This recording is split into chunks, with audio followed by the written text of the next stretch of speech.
పక్కింటి కుర్రాడు చందుగాడు యూట్యూబ్ ఛానళ్లలో వీడియోలు చేస్తున్న ప్రముఖ యూట్యూబర్ చందు సాయి అరెస్ట్ అయ్యారు. ఆయన ఓ యువతిని అత్యాచారం చేశారని, మోసం చేశారని కేసు నమోదైంది. పెళ్లి చేసుకుంటానని నమ్మించి అతను మోసం చేశాడంటూ యువతి ఇచ్చిన ఫిర్యాదు ప్రకారం నార్సింగి పోలీసులు చందు సాయిని శుక్రవారం అరెస్ట్ చేశారు. యువతి ఫిర్యాదులో పేర్కొన్న వివరాల ప్రకారం నార్సింగికి చెందిన ఓ యువతికి యూట్యూబర్ చందు సాయి తాను ప్రేమిస్తున్నానని దగ్గరయ్యాడు. అలా 2021 ఏప్రిల్ 25న తన పుట్టినరోజు వేడుకలకు ఆమెను ఆహ్వానించాడు. అదే రోజు తనపై అత్యాచారం చేశాడని యువతి ఫిర్యాదులో పేర్కొంది. కొద్ది రోజులకు పెళ్లి ప్రస్తావన తీసుకురాగా అతను నిరాకరించాడని యువతి ఆరోపించింది.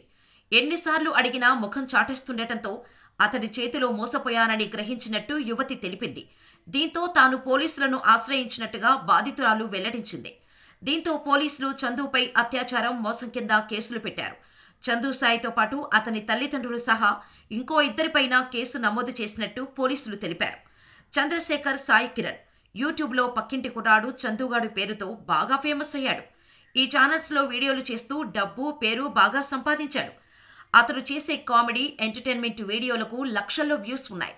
నాన్నతో Mirzapur, lip lock, live in గొడవలు, వర్జిన్ కష్టాలు, నాన్నతో అర్జున్ రెడ్డి తదితర వీడియోలకు ఆయన ఛానల్లో మిలియన్ల కొద్దీ వ్యూస్ ఉన్నాయి.